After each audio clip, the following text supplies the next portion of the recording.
Hey, what's going on, guys? Biz here once again. This video is going to be about physics. Brr, it's cold. So this is a Frozen Legion, Vaal EQ, Shockwave, Cyclone, Inquisitor. There's kind of a lot of moving parts in this build. We'll start off, the character, as you can see, is level 89. I've played this character for about 1 day in maps, splitting my time between this and a Caustic Arrow character that I have, which we'll probably get a build diary as well. That one's a little bit more of a meta build, but should be getting its own build diary as well.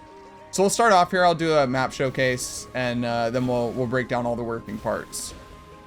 This build is probably quite different compared to a lot of the Frozen Legion type builds you've seen. Maybe I haven't really looked around too much. Do forgive me as well because I just flipped my gyms. But yeah, the character is level 89 now. The highest tier maps I've done on the character is tier 14, which is honestly not bad given he's still, you know, quite low level.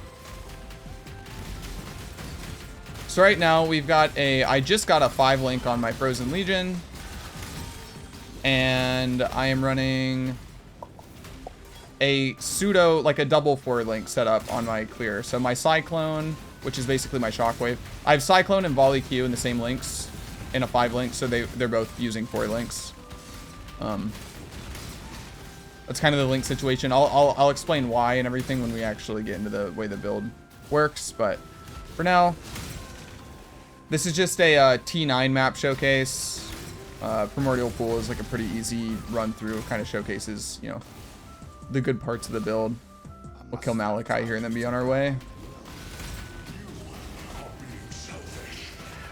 There we go. So, pretty chill. Build's kind of loud with the EQ going on and whatnot. Anyway, so that's kind of the way the build works. So anytime we come across like a rare or something, Malachi's still dying in my eardrums for some reason. Anytime we come across a rare essence monster, tanky monster, whatever, you'll hit it once to proc your mark on hit to get assassin's mark on it, and then use your Frozen Legion. Usually kill them in about, you know, just the 1 cast, and if they're not dead, then you'll just walk on them if your Vaal EQ is up, and if it's not, you'll Cyclone on them, and they'll die to like 1 or 2 Shockwave procs. It's pretty smooth, I would say. The damage is honestly really good. I've just started to actually take my crit nodes at level 89 because there were a lot of defenses we need to get out of the way first. So I guess we're actually gonna start with I guess we'll start with kind of the idea behind the build, and then we'll go through the passive tree. Okay, so I know a lot of people are like, you got to use the unique mace, the Muroi Urkwi or whatever it's called. Obviously I play SSF. That's not super, like, it's a tier 0 unique now, right? And even before they made it more uncommon, I think I have seen that mace like twice ever, and I've got like 10,000 hours in SSF. So not going to build around that, and I didn't want to anyway. I wanted to build around staves, and the reason why is because obviously we're playing an Inquisitor. Inquisitor is top left side of the tree. What can you not get on the top left side of the tree? It's incredibly hard for any build to fit this in. Exactly. Spell suppression. Well, here's the thing. Not only are we top left side of the tree, but we have to go bottom left side of the tree as well, because we're an attack build, so we need attack stats. So the thing is that there's no way that we would ever fit realistic amounts of spell suppression in the build, and especially not cap it, right? So I decided we'll go staves, crit, because Inquisitor, obviously, and then we will go for a block setup. So most of our damage mitigation is being replaced with block instead of spell suppression. Now, is it as good as spell suppression when it comes to straight spell damage? No, obviously it's not as good as spell suppression. Spell suppression is ridiculously OP, but we can get it kind of close, right? And there's a lot, like I said, the build's only 1 day old. There's a lot that needs to be sorted with it. And I will add a disclaimer here. I don't know how frequent the updates on these builds are going to be. I have had major ADD this league. I'm making like a new build like every day, every other day. I'm not getting very far at all. I haven't even killed my first Exarch or Eater yet. That's how much I am like, just like every day is a new leveling stream. We get the character into maps, we map for a few hours, and then it's like Scissorin's build week is almost kind of like what I'm going through right now. I haven't had time to actually like really push endgame stuff. But yeah, so no promise on when the next update will be, but you know, I'm not done playing any of these characters or anything. It's just I turn off stream, I get an idea in my head, I spend the next 6 hours POBing, and then the next day I want to play it. Anyway, so that's kind of the idea behind the build. We'll get into the passive tree now. So Typical routing here at the start, you know, you go up through the LE nodes. We want a bunch of AoE. You obviously want to get as much AoE as you can. You'll notice our AoE is quite big. Like, Vortex is obviously huge. If I just use a normal EQ, it's fat, right? We have a lot of AoE. And it appears that the AoE on the sweep is actually quite big. Like, it's kind of hard to tell based on the animation, but I am like very much hitting overlaps, like very easily. But I want as much leeway there as possible, so I can, you know, like, let's say the waypoint is the monster. I don't want to have to be standing directly on top of them, facing them. Because here's the thing. If I'm facing this way, they'll spawn more out here. Because the ones that spawn, like, in front of you, it feels like they just spawn just a little bit further than the ones do behind you. So just as much leeway as we can get with the AoE to, like, maybe be able to stand back here and then use it. And you can see we can almost reach it. So if it's, like, a bigger boss, like, maybe that wouldn't have hit Cirrus. Maybe that wouldn't have hit Maven. But, you know, something like... I don't know, a bigger boss, a slightly bigger boss, you'd be able to hit no problem. Like Maven Brain absolutely gets hit by that. You can be super far away and still hit all those. It's hard to tell though, because POB doesn't have that data in it yet. But it appears to me, especially like when I'm playing and I've only got like 2 and I summon like one like this or like that, that it's really easy to actually get the overlap space regardless of what the animation looks like. The animation's very fast and you kind of go off like the blue streak, but it really looks like these guys swinging here. It really looks like the AoE is like a little bit further out than it looks like. That's been my experience anyway. So we want a bunch of AoE to scale overlaps, because if we're not getting overlaps, we're kind of like, why are we using the skill, right? We got to take precision because we want the attack, cast speed. Any source of attack and cast speed that you can get is really good because it lets you double dip. Because obviously Frozen Legion is a spell that triggers an attack. The attack uses your stats, but you still have to cast a spell, which means it has a cast time, and then the swing timer of the statues is based on your attack speed, right? So any type of node that you can pick up that will give you both kind of lets you double dip on the skill. It'll make it faster in 2 ways. And then we need the accuracy and the dex as well. This build, Pain Champs on dex, you're going to be using Sorrow Essences to craft like your belt and stuff like that. Moving on, Discipline and Training, Holy Dominion, Divine Fervor. This is just, you know, damage, resist, stuff like that. We get our first, and disclaimer, this is not the way in which I routed the tree while leveling. I'm just going through the passive nodes and why we take them in sequential order.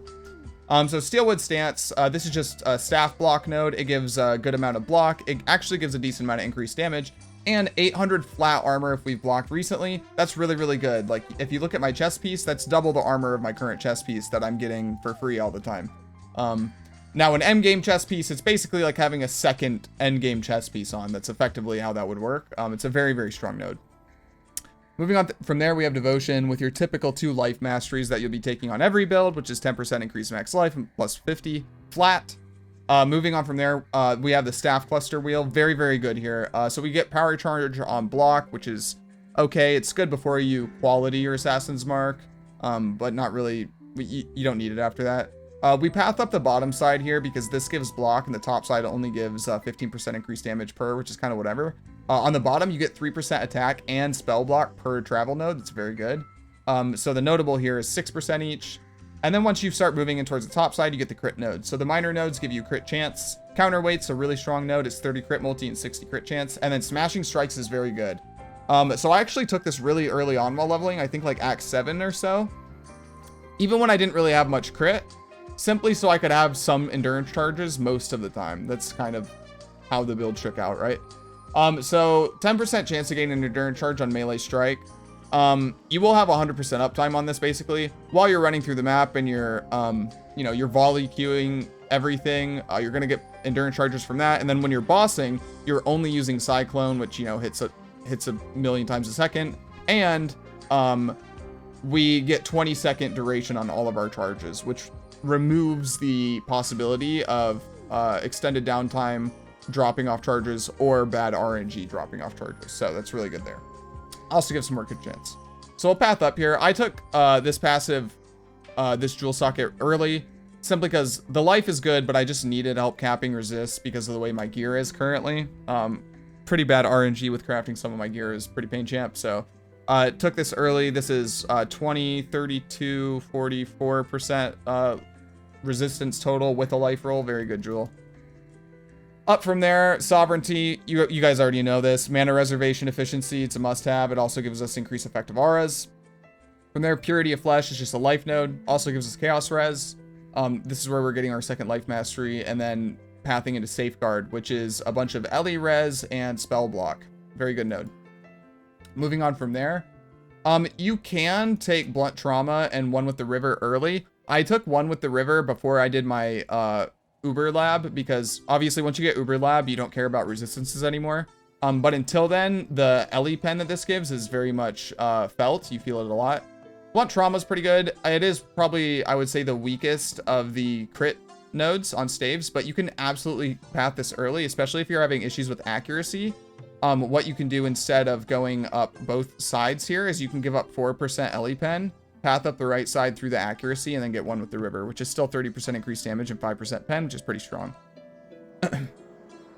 From there, Serpent Stance. So Serpent Stance is a really good node because it gives us a bunch of crit chance and a bunch of crit multi, but we also get 5% chance to block attack damage if we've crit recently, which I decided to make use of.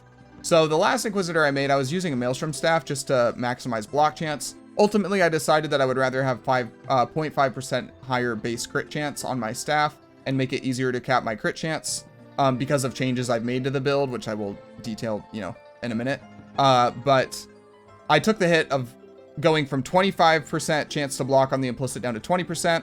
So Serpent Stance means we'll basically still get 50% block all the time. So you can see we're standing in hideout. We have 45%. We crit all the time, right? We have 100% chance to crit, especially when Assassin's Mark is up. So, we'll always have that, basically. So we'll always be at 50 block.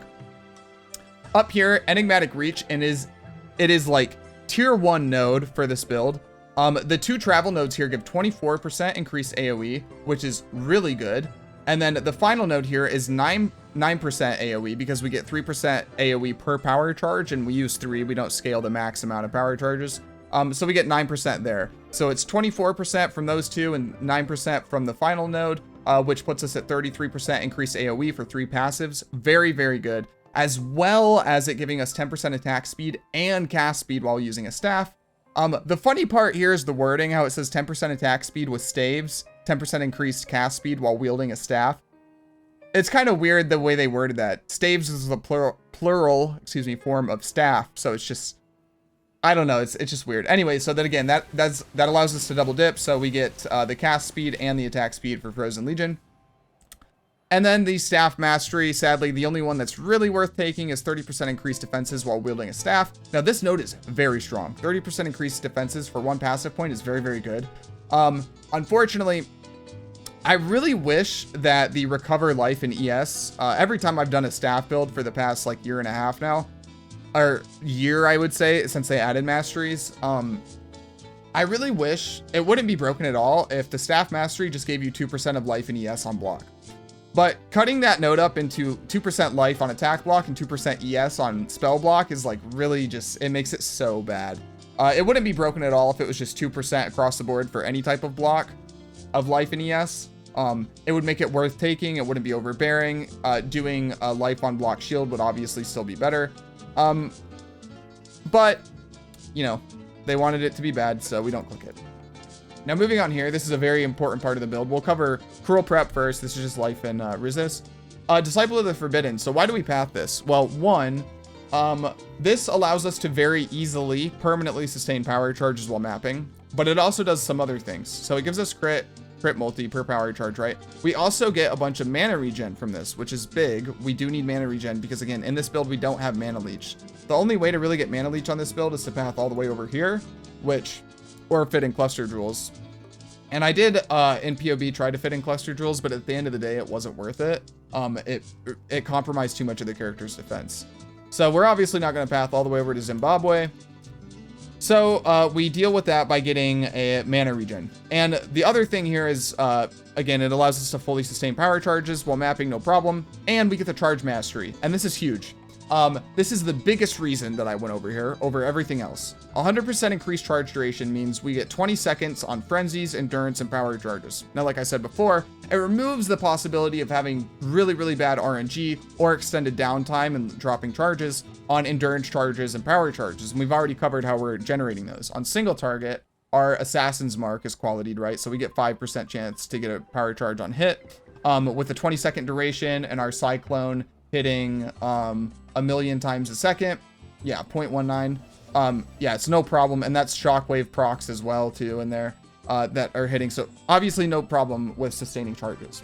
Now, the other thing here is that the way that I've changed the build is I don't have it yet, but we're looking for the chest implicit, the Eldritch implicit from Exarch modifiers, embers, that will give us frenzy charge generation every whatever seconds, right? We can even have the bottom rolled one for one every 15 seconds, and we will sustain frenzy charges for free with just this mastery, which is 12% more damage multiplier, but it's also, again, 12% attack and cast speed. Now, it's worth noting that in Frozen Legion, we're using melee fizz and pulverize, which combined together is 25% less attack speed. We also use pulverize on cyclone. And it's just, we're scaling like shockwave, right? We're scaling stuff that is based on cooldown and not really attack speed. So in the first iteration of this build, I tried to completely ignore attack speed for the most part, and it felt way too slow. But once we get the power charge or the frenzy charges up and running and everything, this will come out very, very fast. So it counteracts all like the slowness we have going on in the build to basically guarantee that when I hit Frozen Legion and I line everything up, that the monster is actually getting hit. It's a big deal. And like I said, anyway, it's a 12% more damage multi, 12% attack speed, 12% cast speed. It's really, really strong. And it also allows us to not need to use Blood Rage. So I'm using Blood Rage right now to have frenzies while mapping. However, with the nerfs to Pious Path, you absolutely feel running Blood Rage now. It hurts your regen on Pious Path a lot, especially early on while gearing. So being able to, you know, not use Blood Rage is huge. Also, the build is incredibly tight on sockets, so that's another added benefit, not having to use Blood Rage. I'll cover this now. The Anoint is Mystic Bulwark, so this is where we're getting the rest of our regen. It also gives us 6% spell block, which is good. So we're getting, you know, spell and attack block everywhere we can. I did try to find some ways to path down here because it is pretty close. But, you know, this is 3 passive points here, 3 more for Enigmatic Defense, and 2 more for Mystic Bulwark. And it was just, you know, that's a lot of passive points that would have to be culled from somewhere else. Realistically, you have to stay down here because you need all of the accuracy. It's the closest accuracy you can really get on the tree. Because we need the mana reservation wheel as well. So the only real alternative is to drop like more damage nodes, which is not worth doing. So we have to anoint this. Now, if like super late game you're good on mana regen, you get some on gear or whatever, and you don't need the mana regen for Mystic Bulwark, you can anoint Enigmatic Defense instead, which is basically the 6% spell block, but also 6% attack block. And like for the build, we aim for 50-50. Without obviously no glancing blows or anything. We aim for 50-50 block, but anything you can get above that is awesome. So aim for that.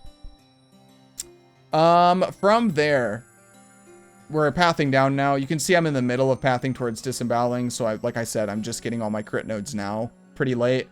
So my crit chance and stuff is still pretty low. You'll see without my power charges up or without Assassin's Mark up that my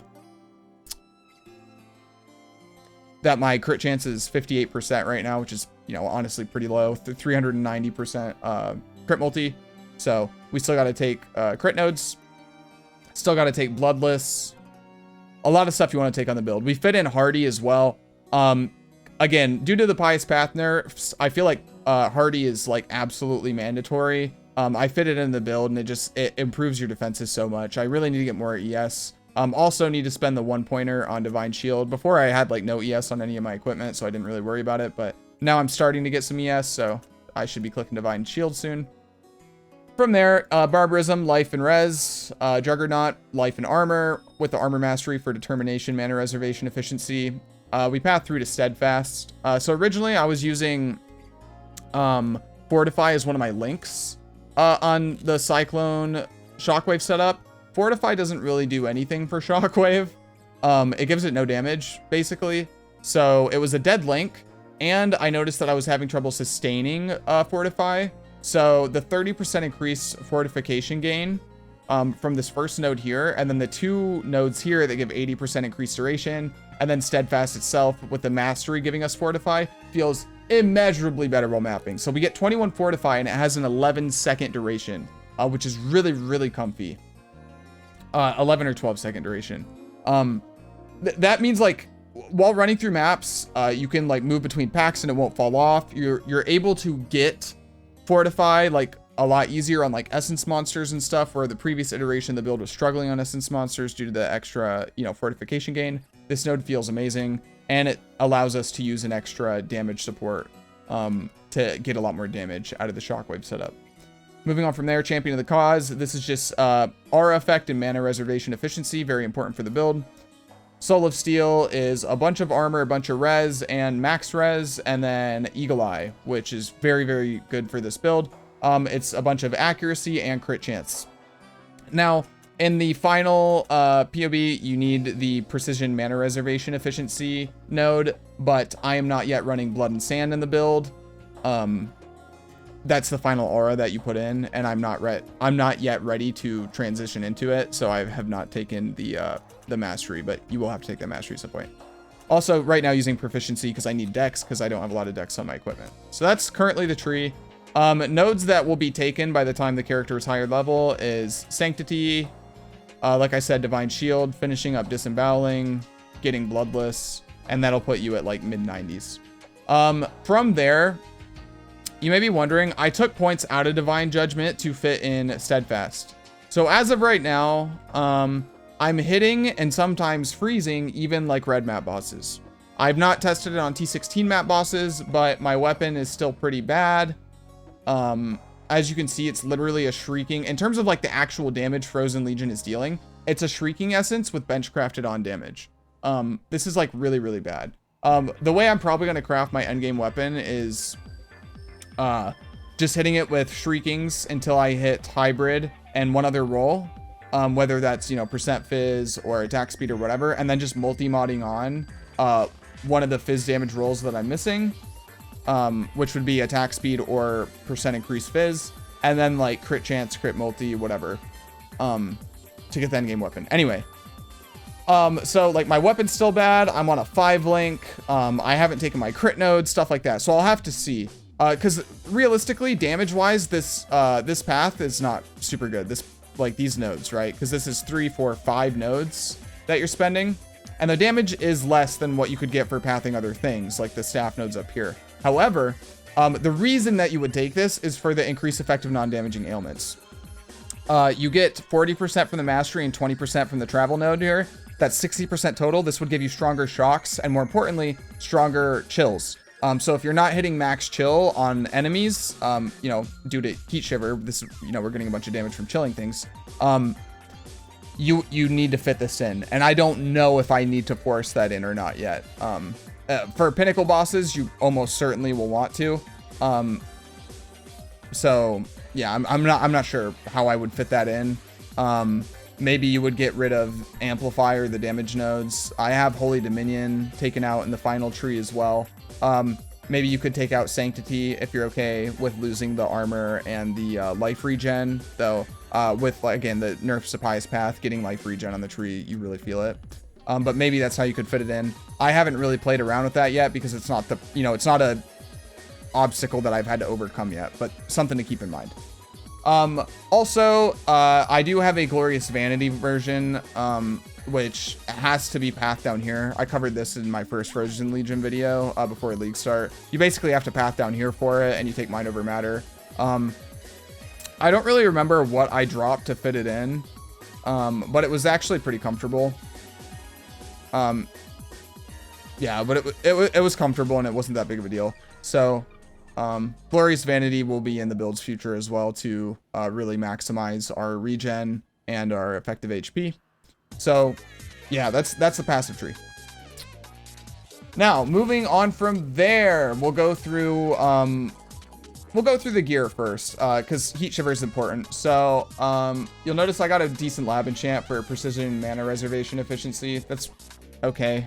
I only did lab once, you know, to get my ascendancy, and I haven't done it since because there's no trials. Really, the only way to get trials are from Kirak or Ritual. You know what I mean? Like, they're not in maps, and they haven't patched it yet, so it is what it is. But yeah, why Heat Shiver? Basically, gain 1% of cold damage as extra fire damage per 1% chill effect on the enemy. Obviously, you want to aim for max chill, which is 30%. So 30% of cold damage is extra fire damage. Big hits. Due to us being an Inquisitor, we don't care if we're splitting elements because, and I forgot to go over this. Ascendancy. You know, pathing through Sanctuary to Pious Path, and then Righteous Providence and Inevitable Judgment. Basically, life regen, ES regen, and then enemies take 15% increased damage, and then crit chance, and ignoring elemental resistances if we crit, right? And you'd go in that order: Sanctuary, Pious Path, Righteous Providence, and then Inevitable Judgment. So yeah, any source of like extra damage you get is good. That's why, like, if you get a staff on it and it's like you still want to like focus on getting fizz, right? Like all the fizz stats: percent increased fizz, flat fizz, hybrid fizz, and attack speed. However, getting like a really good like flat lightning damage roll or flat fire damage roll, flat cold damage roll, whatever, it doesn't really matter. If you can fit it in, or if you get it on a staff that you're in the middle of crafting, it's okay to run with it. It'll still be pretty strong, just due to the nature of like ignoring elemental resistances. But yeah, past that, gain 100% of cold damage as extra fire damage against frozen enemies. That's obviously incredibly strong. However, in HCSSF, I don't think it's remotely realistic to expect to be able to freeze pinnacle bosses.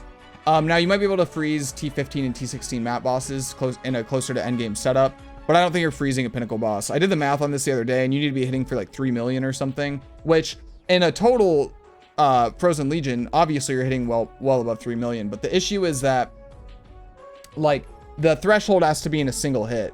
And for those of you who are confused, like, wait, you can't freeze bosses. You can.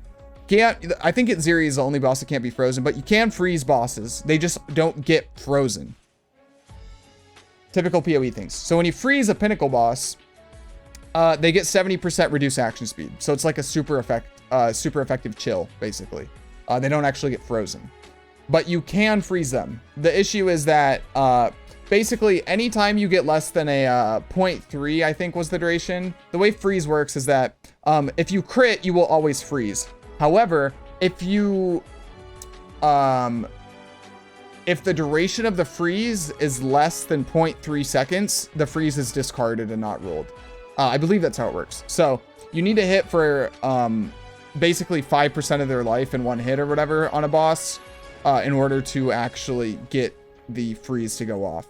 Now, there's some shenanigans you could possibly do with like scaling freeze duration and stuff, but also that's like, you know, Fingers of Frost over here is 30% duration of cold ailments, and then the travel node is 20%, and then you can get the cold mastery. I think there's one. Yeah, freeze duration is 60%, but there's no cold mastery like anywhere here on the tree, and pathing all the way over here is, you know what I mean? Like that's like half the build. Yeah.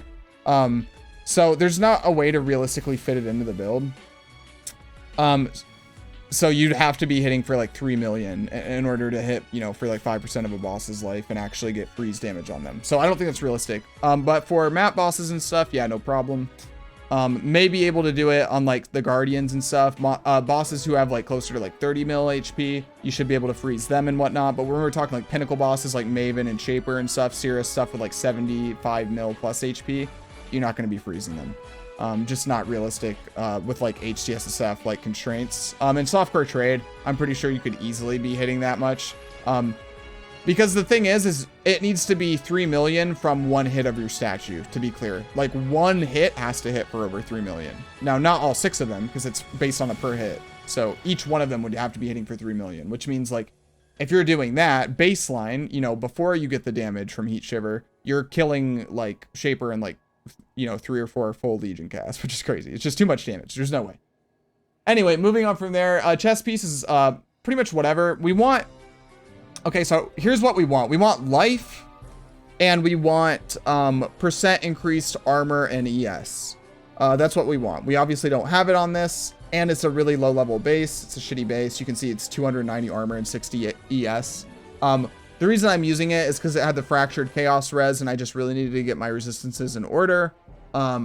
The implicits, you can kind of ignore them. I've just been hitting them on it, trying to get frenzy charges. I got increased life recovery rate and +1 all max res, which is cool, but not what I want. Moving on from there, our boots, I did get life regen if hit recently. That's pretty cool, even though, again, it's a low level base. But we got 107 max life. We got a kind of crappy life regen roll, but getting any life regen anywhere on gear that you can manage to fit it is really good on this build for obvious reasons. Life regen is like our main defensive layer. Get some resist, and then this is where we're getting our onslaught from, is the move speed onslaught craft. In our gloves, we have life and then some resistances, cold damage to attacks.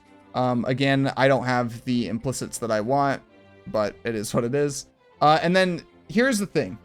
So we're using Fizz to Lightning on our Shockwave to convert 50% of it to Lightning. And right now we have 23% of it converted to Cold, which means we still have 27% of our Cyclone and Shockwave and EQ damage is actually still physical.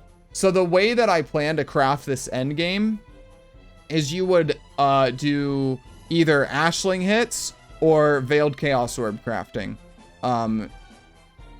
You could even do like, you know, hit it with like a prefix. Prefixes can't be changed, and then Veiled Chaos Orb or whatever, right? It doesn't matter. So there's a bunch of different ways to get it, but basically if you can get unveiled physical damage converted to cold damage, you get 35%, which gives us an extra 10%, which gives us a bunch more wiggle room with the implicit, because we want to get the implicit for Fizz converted to cold as well. However, the base tier of it, the level 1 is 10%. The level 2 is 15%. The level 3 is, you know, 20%, and it goes up by 5% each time. Now, if you're playing in Trade League, in HC or SC trade, you'll be able to pretty easily buy higher tiers to hit your gloves with. But getting those higher tiers is a lot harder to farm in SSF. And then you can also do like the Orb of Conflicts or whatever to increase one of the tiers, but that's Gambling, and again, that's also really cancerous to farm. You just have to chain farm Mavens. But yeah, there's a lot of ways to get it. But basically, the end goal is to get 50% conversion to cold on your gloves.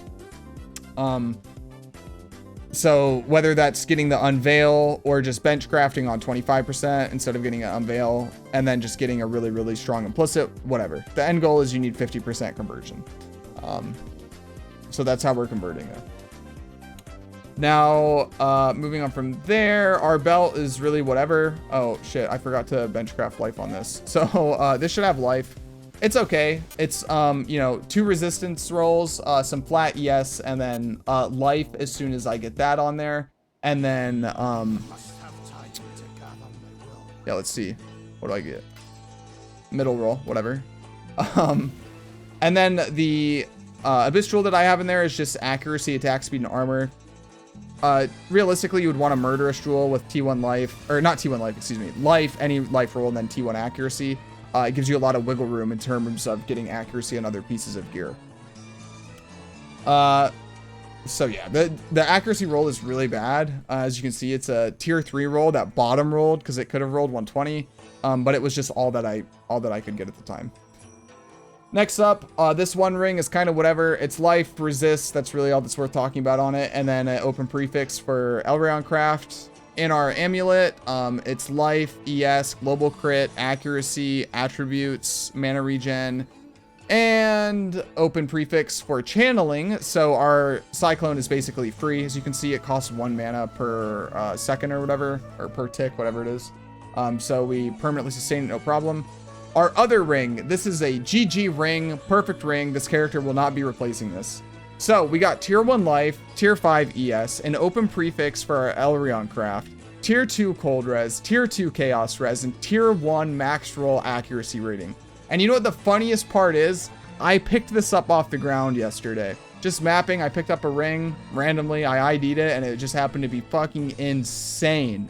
Literally, like, this is what I would spend days crafting. normally to get something like this, and I just picked it up off the ground. It's amazing. Couldn't be happier, because we actually need an unset ring in the final setup of the build, either to fit in your Flame Dash or your Ancestral Warrior Chief Totem. Doesn't matter what, but you do need one unset ring. So the fact that I got an actual unset ring that is perfectly rolled for me is amazing. Best piece of gear on the build by far currently. From there, let's move into our links. So in the helmet, I have Hatred, Blood Rage, Precision, and Herald of Ice. In our pseudo 5 link, or basically 4 link, we have our Vaal EQ. Reminder, we're not using normal EQ ever. If you're a Vaal EQ is basically used to clear. You walk around like an auto bomber, things explode. You face a tanky monster, you pop Frozen Legion. Like map bosses, super tanky essence monsters, your Vaal EQ isn't up for some reason, and you already used your Frozen Legion and it's regenning. That's when you're cycloning, right? That's the only time you're cycloning. Now, with that out of the way, we're using Pulverize, Shockwave, Cyclone, and Fizz to Lightning.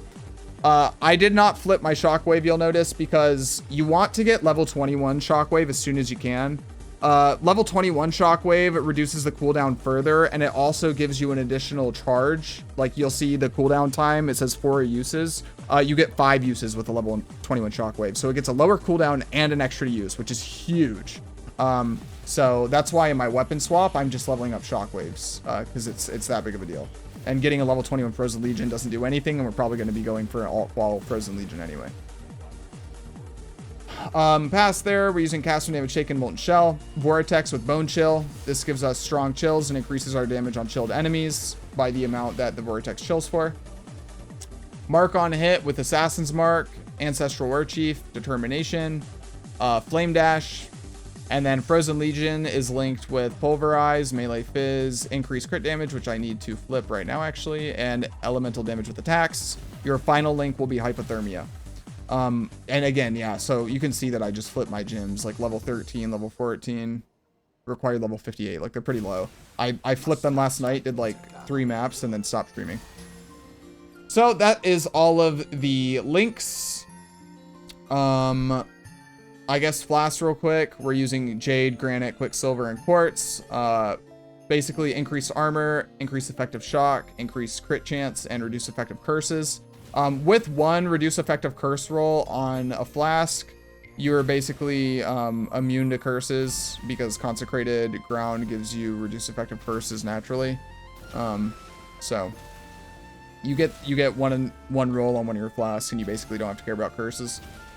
And I think that's everything, right? We did the gear, we did the passive tree, we did everything else. Now it is worth noting, I guess, some final tidbits on the mechanics of the build. Basically, you'll run up to a monster, you'll get your Vortex down on it, which should proc your Assassin's Mark, but if it doesn't, Cyclone or your EQ will be up. You throw down your Totem, pop Frozen Legion, and then you're just Cycloning the rest of the time. Now, endgame, when you're doing bosses, you actually don't use EQ. You will socket out EQ for elemental damage with attacks, I think. I don't remember. Because I think the sixth link is like Fizz, Melee Fizz, and then yeah, so you would take out EQ and put in elemental damage with attacks, I'm pretty sure. And then you just use Cyclone. Because Vaal EQ does not, it won't go off while cycloning, so there's no reason to use it while bossing. Yeah, there's just really no reason to use it while bossing. You're better off just putting in a damage link whenever you boss and just getting a bunch more damage on your shockwaves. So that's everything with the build. I hope you guys like it. Today, I will be streaming on Twitch as soon as this video goes up, and I'll be leveling Vaal Cleave Slayer. So if that sounds cool to you, come check out the stream. If you like the video, leave me a thumbs up. If you didn't like the video, feel free to leave me a thumbs down. Tell me what you think I can do better down in the comments below. Aside from that, subscribe to the channel if you are not and you like these types of videos or other content that I do. You can join my Discord for build help 24/7 whenever I'm awake and available. I check it all the time. I'm very active in there. You also get sneak peeks on builds that I'm doing, and POBs before they're out on YouTube typically. I got a lot of really cool builds coming down the pipeline that I'm excited to share with you guys. I just wish I could play faster and progress faster. Crafting in SSF still really sucks. More than ever, I've considered like not considered it, but I've entertained the thought more than ever of just playing trades so I can actually play all these builds that I want to play in a reasonable amount of time because of how cancerous crafting is in the game right now. Anyway, side tangent. Follow me on Twitter, join the Discord, subscribe on YouTube, and come check out my Twitch if you want to see these builds in action or talk to me live. I believe that's everything. Thanks a bunch, you guys, for watching. I hope you enjoyed the video, and I will see you in the next one. Peace.